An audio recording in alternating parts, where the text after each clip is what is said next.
Bapa kami dalam surga ini kami Tuhan, kami datang kembali dan biar kiranya Tuhan boleh menolong kami. Tuhan menjadi setia adalah perjalanan seumur hidup. Dan kami tahu ada bagian dalam hidup kami yang kami belum setia. Biar kiranya saat kami belajar bersama-sama kami terus diingatkan bahwa Roh Kuduslah yang akan memampukan kami setia, Roh Kudus yang akan memimpin kami agar kami bisa setia, Roh Kudus yang akan menolong kami, memberikan cara-cara, latihan-latihan agar kami bisa setia. Dan Tuhan ini kami, biar kiranya Engkau boleh berkati juga saat ini, sekolah minggu akan berjalan, Engkau berkati anak-anak-Mu, Tuhan tolong biar firman-Mu itu sungguh-sungguh boleh tertanam dalam pikiran dan hati mereka, dan juga Tuhan boleh tolong setiap orang tua yang akan mendidik mereka di rumah, di dalam Tuhan, agar anak-anak ini juga menjadi anak-anak yang mengasihi Tuhan dan mengasihi sesama mereka. Ini doa dan permohonan kami, dalam nama Yesus kami berdoa. Amin. Ya. Boleh ikut lause-lausenya ya, anak-anak ya.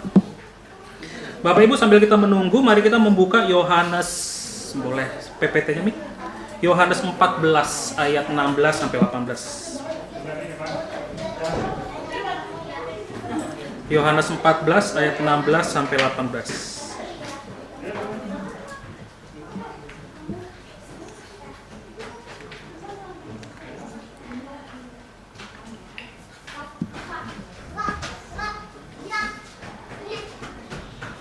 Yohanes 14 ayat 16 sampai 18.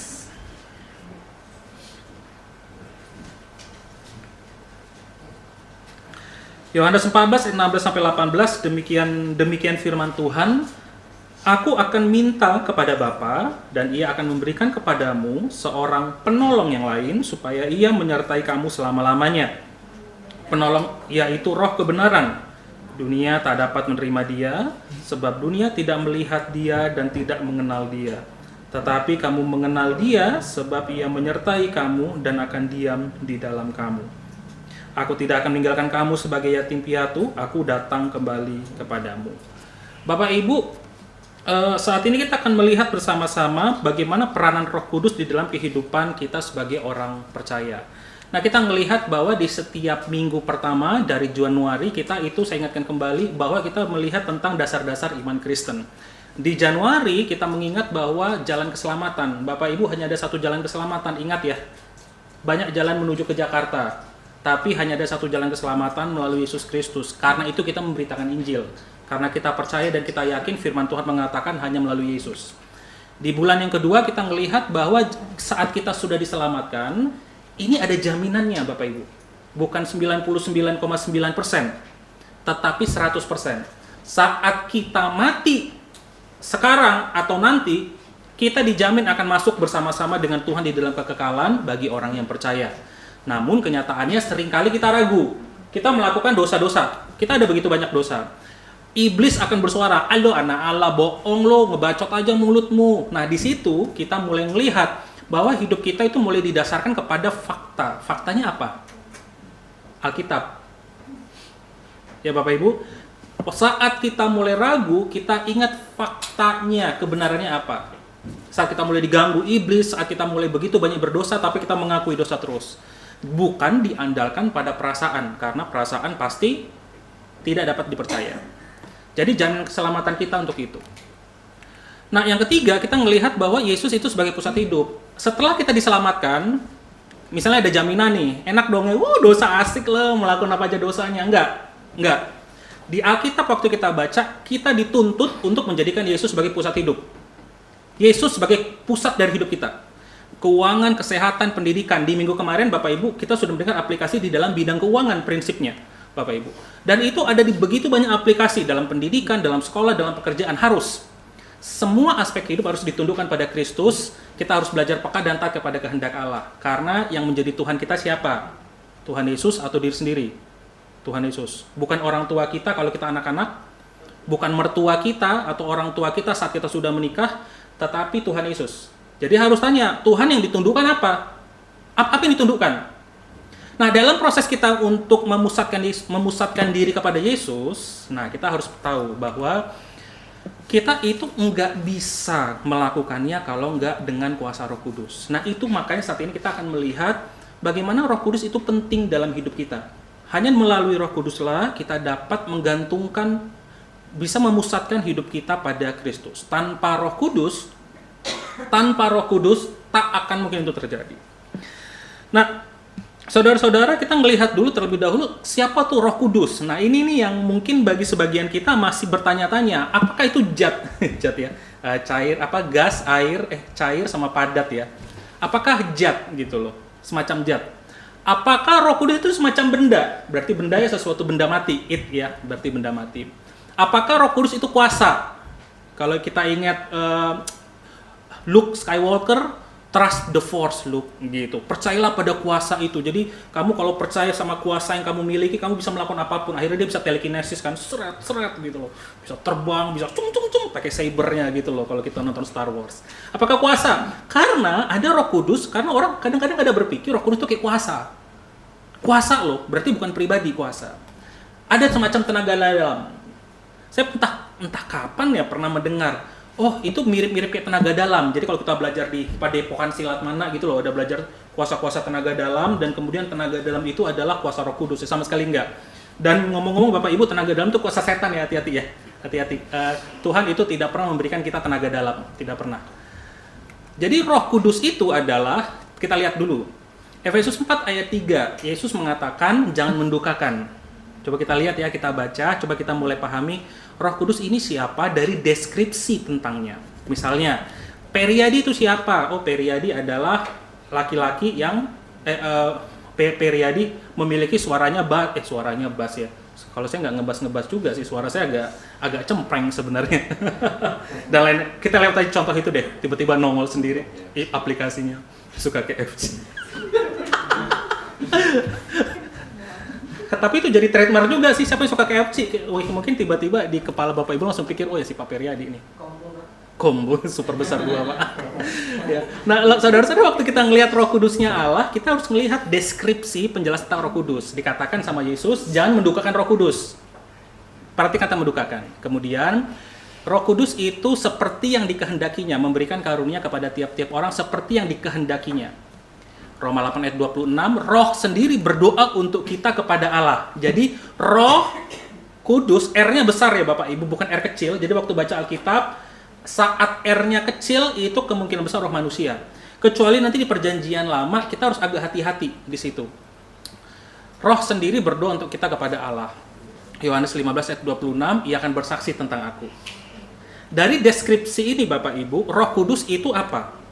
Zat, benda, kuasa, atau tenaga dalam? Coba Bapak Ibu baca lagi nih ya. Mendukakan, dia bisa didukakan, dia punya kehendak, dia bisa berdoa kepada Allah, dia bisa bersaksi. Oke, sekarang saya tanya, Roh Kudus itu zat, benda, kuasa, atau tenaga dalam? Semua jawabannya salah Bapak Ibu, tapi terima kasih sudah mencoba. Saya udah kasih kode pribadi. Nah, tadi saya sudah spill sebenarnya, saya salah ngomong, saya sebut pribadi. Wah, ini ada yang peka nih, enggak? Saya langsung ganti kata-kata. Tapi nggak apa-apa. Itu disebut pribadi. Berarti semacam orang, semacam pribadi ya. Kita nggak sebut orang ya, semacam pribadi. Ada kehendak. Di dalam Yohanes, Yesus menyebut kata apa di sana? Coba Bapak Ibu kita baca lagi ya Alkitabnya. Coba kita lihat. Coba Bapak Ibu perhatikan dari ayat 16 ke 18. Bapak Ibu perhatikan kata, bukan pronoun ya, apa ya? Kata ganti orang pertamanya. Perhatikan kata supaya ia, kata ia ya, bukan itu. Kalau benda itu, ini saya sebut, tolong ambilin minuman itu. Ini itu. Mik itu, benda. Atau ini benda atau itu benda. Ia berarti kata ganti orang. Kita lihat lagi ayat 18. Dunia tidak dapat menerima dia sebab dunia tidak melihat dia dan tidak mengenal dia, tetapi kamu mengenal dia sebab ia menyertai kamu dan akan diam di dalam kamu. Bapak Ibu, waktu kita mulai membaca Alkitab tuh perlahan-lahan, kita resapi satu ayat, itu ada banyak petunjuk-petunjuk di dalam teks itu yang membuat kita bertanya-tanya, lucu juga ya, kok roh itu, kalau kita bertanya-tanya aja sendiri, kok Roh Kudus Penolong dibilang iya dan dia, ya aneh ya.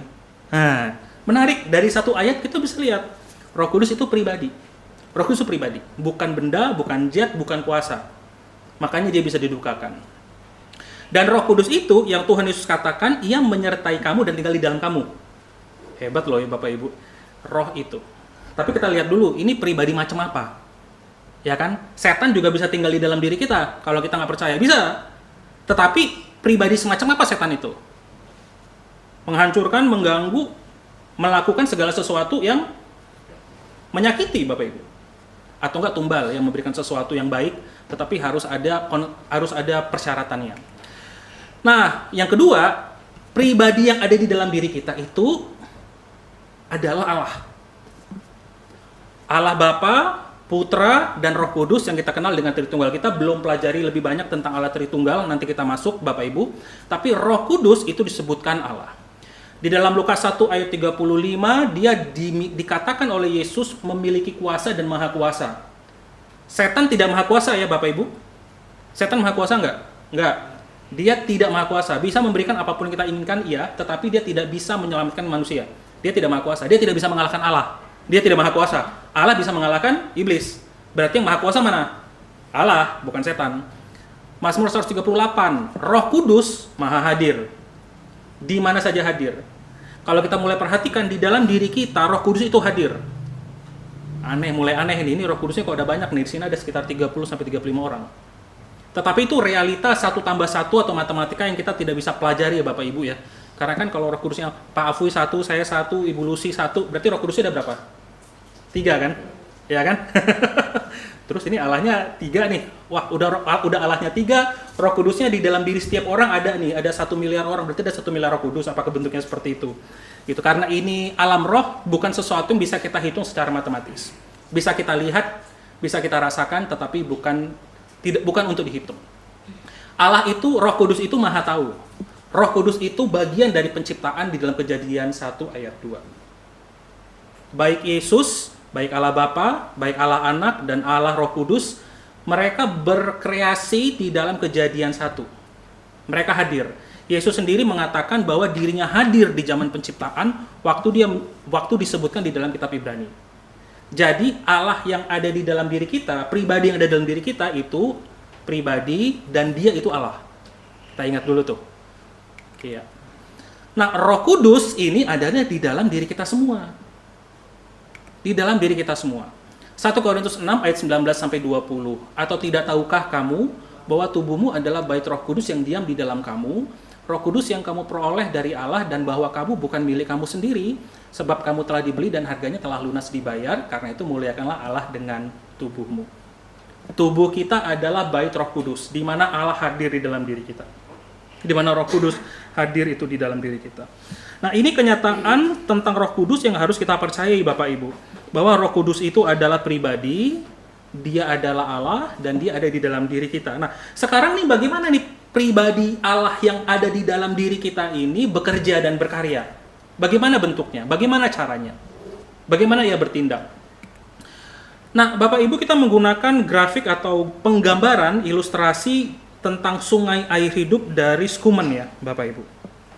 Gambar ini dapat menolong kita untuk memahami 4 karya Roh Kudus. Jadi Bapak Ibu kalau lupa karyanya, ingat aja gambarnya. Jadi ada gambar salib sama gambar matahari, ada gambar sungai mengalir ke satu arah. Kemudian ada buah-buah roh di sini, dan kemudian di sini ada semacam bunga-bunga. Nanti kita lihat ini buah-buah dan bunga-bunga semacam apa. Karya Roh Kudus yang pertama Bapak Ibu, agar kita bisa dipimpin oleh Roh Kudus, agar kita bisa melakukan yang bulan ketiga kita bahas ya, menjadikan Yesus pusat, Roh Kudus terlebih dahulu harus melahirbarukan kita. Roh Kudus harus terlebih dahulu melahirkan barukan kita. Pelayanan Roh Kudus yang memberikan terang bagi kita, dan salib berdiri di tengah-tengah sebagai dasar dari penebusan dan sumber segala kehidupan rohani. Roh Kudus itu melahirbarukan, sehingga dulu roh kita mati, sekarang kita percaya kepada Tuhan Yesus. Di dalam Yohanes 16 ayat 8-11, Roh Kudus disebutkan akan menginsyafkan. Menginsyafkan artinya membuat manusia berdosa itu sadar, membuat kita itu bertobat dari dosa. Yang membuat kita percaya kepada Yesus bukan karena baiknya sikap orang tua kita, bukan karena seringnya saya dikunjungi oleh orang percaya, walaupun itu sangat penting, tetapi semata-mata hanya karena kuasa Roh Kudus. Karena Bapak Ibu, mau orang Kristen jahat dan bengis pun di sekelilingnya, kalau Roh Kudus itu hadir, itu orang akan jadi percaya. Akan jadi percaya. Karena bukan upaya kita orang itu percaya, bukan karena kebaikan kita, tetapi semata-mata karena Roh Kudus. Roh Kudus yang mengerjakan itu semua di dalam diri setiap orang percaya. Oleh karena, kalau begitu kenapa kita harus memberitakan Injil? Kan kerjanya Roh Kudus. Kedua, ngapain kita harus jadi orang Kristen baik? Bener ya Bapak Ibu ya? Yang curi lah, ya bohong lah, pukul aja anak itu, tendang aja istri itu, ya gampang lah. Uang curi aja, ngapain repot-repot baik-baik? Bener ya? Kalau memang semata-mata karya Roh Kudus. Nah, saya ambil contoh begini Bapak Ibu. Bayangkan Bapak Ibu adalah seorang ayah atau seorang ayah, dan kita memiliki seorang anak yang lahir dari istri kita. Dan kita pergi selama 10 tahun. Nggak pernah ketemu dia, nggak pernah lihat itu anak. Anak itu bertumbuh besar nggak? Akan bertumbuh. Tapi si ayah tidak pernah terlibat apapun dalam kehidupan anaknya. Dia melihat anaknya gede. Tak ada satu sukacita pun di dalam diri ayah itu. Waktu kita memberitakan Injil kepada orang lain, waktu kita menunjukkan sikap baik, mengasihi, mencintai dia, memberikan bantuan, mendoakan dia, tanpa kita, ini orang kalau memang sudah Tuhan lahir barukan dari anugerah akan percaya. Benar ya? Iya, dia akan percaya ujung-ujungnya tetap. Itu kuasa Tuhan. Tapi kita nggak pernah mendoakan. Kita nggak pernah lihat hidupnya, kita nggak pernah ngobrol dengan dia, kita nggak pernah menunjukkan sikap yang baik. Saat orang ini percaya kepada Tuhan, tidak ada kontribusi apapun yang bisa kita rasakan di dalam jiwa kita. Sehingga kita tidak merasakan sukacita apapun. Bapak Ibu, ini yang terjadi kalau kita misalnya ngelihat, misalnya ada orang-orang percaya. Sebagai contoh, almarhum Pak Afwi akhirnya dipercaya oleh Tuhan, dan dia di Kalimantan. Gitu. Yang kita rasakan, yang kita lakukan adalah doa-doa dan hanya doa, Bapak Ibu. Oke ya. Tetapi bisa bayangkan nggak orang-orang gereja yang datang di sana, yang datang tiap minggu atau beberapa bulan sekali ke rumah sampai diusir. Saya masih ingat cerita sampai diusir bapaknya Pak Afwi ya. Bayangin kita menjadi tim penginjilan yang datang kunjungan mungkin 3 bulan sekali, 4 bulan sekali, dan kita tahu dulu dia pegang itu sapu. Tiba-tiba kok mulai lembut hatinya. Sukacita loh, bisa masuk ke rumahnya. Saya masih ingat loh, 6 bulan yang lalu, 1 tahun yang lalu, saya mau dilempar atau mau dipukul pakai gagang sapu. Tetapi habis itu dalam perjalanannya didoakan, hadir bersama-sama, melihatnya di dalam rumah sakit. Bapak Ibu, lebih terasa saya atau lebih terasa orang-orang yang melakukan di sana? Yang di sana, karena mereka berinteraksi dengan Bapak itu. Murni, karena memang anugerah Tuhan. Iya, saya nggak doa pun, ini orang akan percaya kok sama Tuhan. Kalau memang sudah Tuhan pilih. Tapi nggak ada perasaan apapun. Nggak ada hati kebakar, nggak ada sukacita, nggak ada kesenangan, nggak ada kayak, Tuhan thank you banget ya, akhirnya doa-doa kita Tuhan jawab. Nah, jadi permasalahan utamanya itu Bapak Ibu, kita memberitakan Injil dan tetap berbuat baik karena kita ingin berkontribusi dalam pekerjaan Allah. Bukan berkontribusi, itu kita ingin berbagian di dalam pekerjaan Allah. Kalau orang itu sudah percaya, kita kayak, Tuhan thank you ya, Tuhan kayak meneguhkan iman kami, doa-doa dijawab, Tuhan usaha-usaha kami juga Tuhan boleh berkati, sehingga orang ini bisa percaya. Jadi itu contohnya, melahirbarukan. Kenapa kita tetap memberitakan Injil dan tetap menunjukkan sikap yang baik, walaupun itu lahir baru. Walaupun itu murni adalah Tuhan. Nah, yang itu karya pertama. Nah, karya yang kedua, Roh Kudus itu mengarahkan dan memimpin kita kepada kehidupan. Jadi sama seperti air mengalir Bapak Ibu yang dari Kristus saat kita percaya, dan dia akan mengarahkan kita kepada satu arah. Mengarahkan kita kepada satu arah. Dalam Galatia, di dalam Yohanes 14 ayat 26 dan Yohanes 16 ayat 13, Roh Kudus, Sang Penghibur itu mengajar, mengingatkan, dan juga memimpin orang dalam kebenaran. Kita mengingat bagaimana Petrus ditegur dan diingatkan Roh Kudus ketika ia menyangkali Yesus. Dia sangkali Yesus 3 kali, dan tiba-tiba dia sadar. Kesadaran itu bukan karena memorinya ya Bapak Ibu. Hati-hati. Dia sadar karena Roh Kudus bekerja. Kenapa? Karena orang-orang yang kalau tidak percaya kepada Tuhan, jadi ini orangnya kita harus melihat dulu sudah percaya atau tidak. Kalau sebagaimana Petrus sudah percaya kepada Tuhan, dia itu diingatkan, hati nuraninya dibangkitkan. Kamu sudah melakukan kekeliruan yang besar.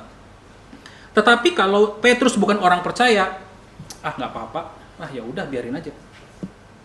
Nggak masalah kok, tidak menimbulkan kesedihan apapun. Nah inilah mengapa kita meminta terus pimpinan Roh Kudus, kita mau kemana, kita mau bagaimana, caranya seperti apa. Karena Roh Kudus akan memimpin. Dan Bapak Ibu, Roh Kudus bisa memimpin kita. Sejelas Roh Kudus memimpin Yesus ke padang gurun.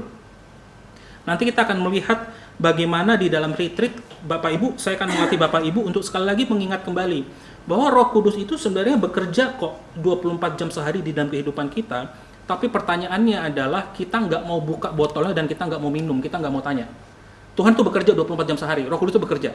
Kita mau tanya ada. Lampu lalu lintas tetap bekerja dimanapun kita berada, Bapak Ibu. Tetapi pertanyaan utamanya adalah kita nggak peduli sama lampu lalu lintas. Merah dibilang hijau, hijau dianggap hijau, kuning tambah kecepatan. Ya Bapak Ibu ya, itu terjadi juga pada saya.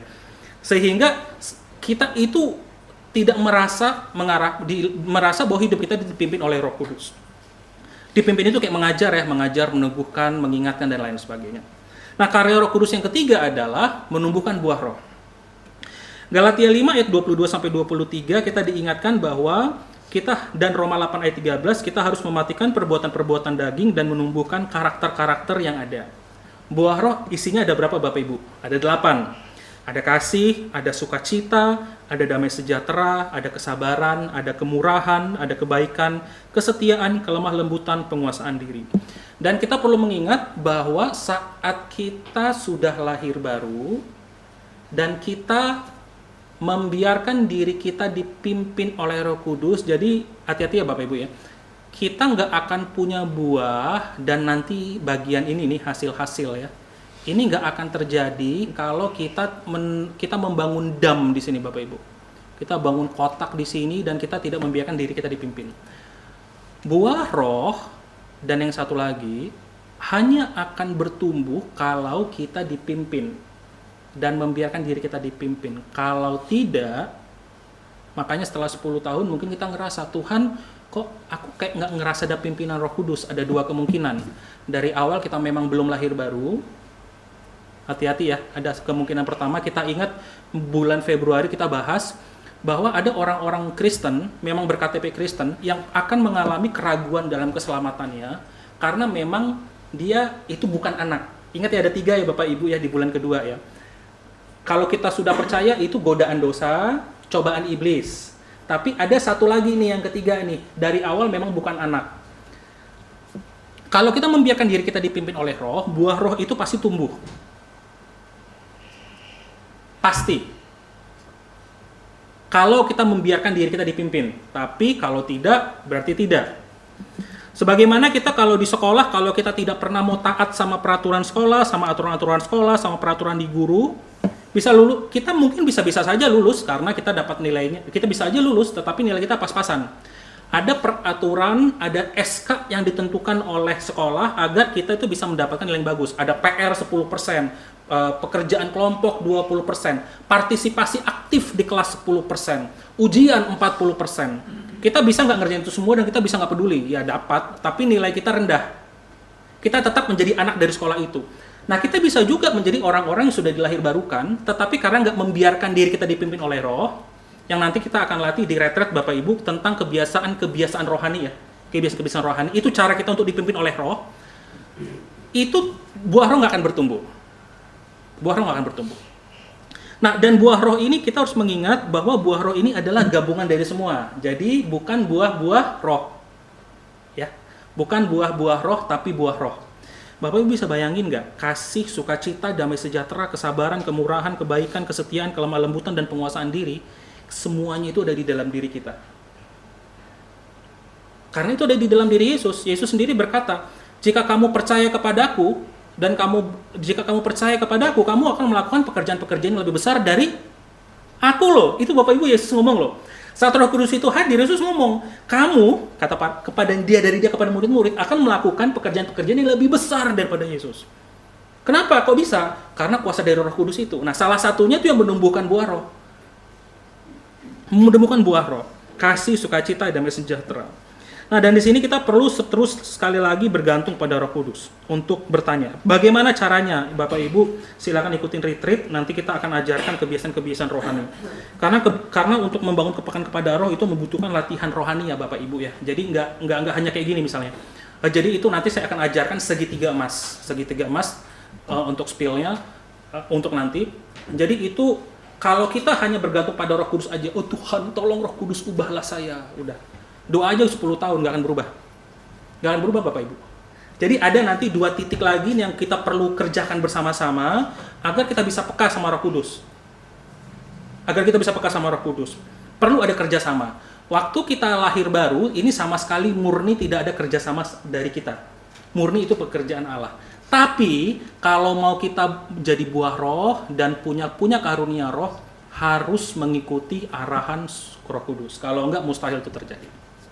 Dan yang terakhir Bapak Ibu, karya kita adalah, Roh Kudus adalah memampukan kita dengan memberikan karunia-karunia Roh Kudus. Kisah Rasul 1 ayat 8, 1 Korintus 12 ayat 7 sampai 11. Bapak Ibu, jika kita mengatakan, aduh Pak, saya itu nggak punya apa-apa yang bisa saya berikan untuk gereja, saya hanya punya uang saya saja. Loh Bapak Ibu, kita nggak cari uang loh. Pelayanan kita apa? Nah, banyak orang-orang tidak menyadari bahwa dirinya hanya duduk saja, Bapak Ibu, dan kita itu tidak melakukan apapun di dalam pelayanan kita, baik di gereja maupun di luar, karena kita berkata, aku emang bisanya apa, aku hanya bisa cari uang. Oh Bapak Ibu, hati-hati dan kita katakan loh, kalau begitu sampai 20 tahun, Tuhan hanya akan memberikan kita kemampuan satu, cari uang. Di dalam Kisah Rasul 1 ayat 8, 1 Korintus 12 ayat 7 sampai 11, Tuhan memberikan begitu banyak daftar karunia. Karunia rohani itu banyak Bapak Ibu. Kalau kita memberikan diri kita dipimpin oleh Roh Kudus, karunia itu Tuhan akan tambahkan. Kemampuan itu Tuhan akan tambahkan. Tapi pertanyaannya satu. Apa? Memberikan diri dipimpin oleh Roh Kudus enggak? Petrus, Bapak Ibu ingat ya, Petrus seorang pekerjaan Petrus apa? Pekerjaan Petrus, Rasul Petrus apa Bapak Ibu? Pak Afui sama NN sama Mama jangan jawab ya. Ini film-film saya udah pada tahu nih 3 saya depan nih. Pekerjaan Petrus apa? Menjala ikan, mantap Bu. Nih Bu, ada air putih Bu. Buat minum Bu, apa-apa Bu. Bapak Ibu kalau, wah ini kayaknya sekolah minggu lagi nih kita semua. Bapak Ibu, profesi Petrus tuh penjala ikan. Oke ya. Bapak Ibu ingat gak di Kisah Rasul, waktu Yesus sudah naik ke surga dan kemudian ada Roh Kudus hadir di dalam diri para rasul. Di Kisah Rasul 1 ya ceritanya. Kemudian tiba-tiba Petrus itu berkhotbah di depan orang. Dia cuma belajar 3 tahun sama Yesus. Di STT kita diajarkan cara homiletik, cara berkhotbah 4 SKS. Jadi sistemnya dijelasin. Petrus hanya melihat Yesus.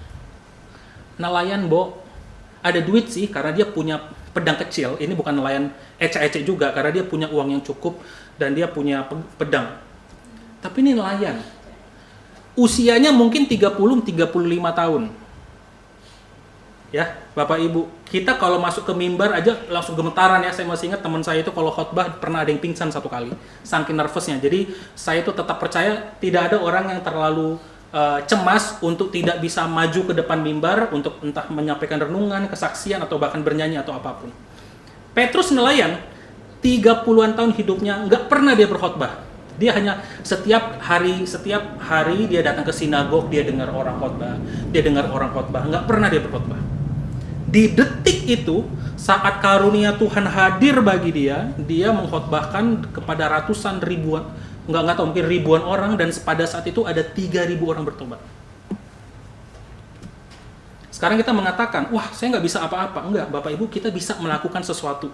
Yesus sendiri menjanjikan, kita bisa melakukan sesuatu yang lebih besar daripada karyanya Tuhan. Tapi kenapa Yesus bisa ngomong begitu? Karena kita punya Roh Kudus dalam diri kita. Nah sekarang saya nggak tahu nih karunia Bapak Ibu apa. Kemampuan kita ada banyak. Karunia kita apa yang sudah Tuhan berikan? Bagaimana kita bisa tahu? Tanya lagi sama Tuhan, Tuhan tolong saya. nih katanya saya punya karunia nih, saya udah dengar ini selama 5 tahun, tapi saya nggak pernah mendoakan dan tak pernah memikirkannya. Bapak Ibu coba tanyakan. Coba mulai terlibat di dalam pelayanan-pelayanan kita, entah di gereja, entah ada pelayanan-pelayanan sosial untuk bisa kita tahu nih arah kita kemana. Misalnya kalau Bapak Ibu pensiun dari pekerjaan, yang kira-kira Bapak Ibu lakukan apa? Saya kalau emeritus, Bapak Ibu, saya hanya satu yang saya pikirkan, saya pasti akan ngajar. Mau digaji, mau nggak digaji, saya udah tahu karunia saya ngajar. Dan itu saya kembangkan terus-menerus Bapak Ibu, mau sampai mati kayak, mau nggak dipakai lagi kayak, saya akan ngajar. STT mau kelas 4 pun saya akan pakai, saya gas. Kenapa? Karena itu yang sudah Tuhan berikan. Sekali lagi, apakah kemampuan mengajar saya itu lebih jago dibanding sudah sehebat sama dosen-dosen lain? Tentu saja enggak. Tapi karunia yang sudah Tuhan berikan itu Tuhan bangkitkan terus. Belajar lagi. Nah, itu karena pimpinan Roh Kudus. Nah, Bapak Ibu juga punya karunia apa? Ini dapat dimiliki kalau kita bergantung pada Roh Kudus. Jadi Bapak Ibu hebat ya. Karya Roh Kudus itu di dalam diri kita. Kita jadi percaya dan lahir baru karena kuasa Roh Kudus. Kita bisa mengalami pertumbuhan iman karena bantuan dan kuasa dari Roh Kudus, dan kita bisa memiliki berbagai macam karunia roh dari kuasa Roh Kudus. Dan ini yang sudah Tuhan berikan dan Tuhan akan berikan kepada kita. Pertanyaannya, apakah kita akan melakukannya? Nah, jadi Bapak Ibu, kita sudah melihat pada sampai bulan ini Bapak Ibu, karunia-karunia ini.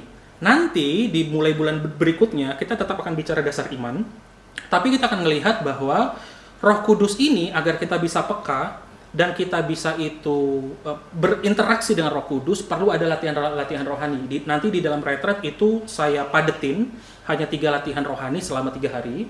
Tapi nanti dalam 1 bulan kita akan membahas 5 latihan rohani yang esensial, yang penting untuk kehidupan orang percaya. 5 ini harus dikerjakan kalau kita mau hidup yang dipimpin oleh Roh Kudus. 5 ini harus dilatih kalau pengen punya buah roh. 5-5-nya harus dilatih kalau kita pengen mulai mengenali karunia-karunia dari roh kita. Roh Kudus, kalau kita hanya doa tok, Roh Kudus gak akan jawab. Karena Roh Kudus pasti ngomong, lo lakukan ini, lo kerjain ini, lo latih ini. Nah, pertanyaannya Bapak Ibu, kita pernah dengar itu nggak suara Tuhan? Nah, itu nanti kita akan pelajari bersama-sama di dalam bulan-bulan yang mendatang. Mari kita bersatu dalam doa.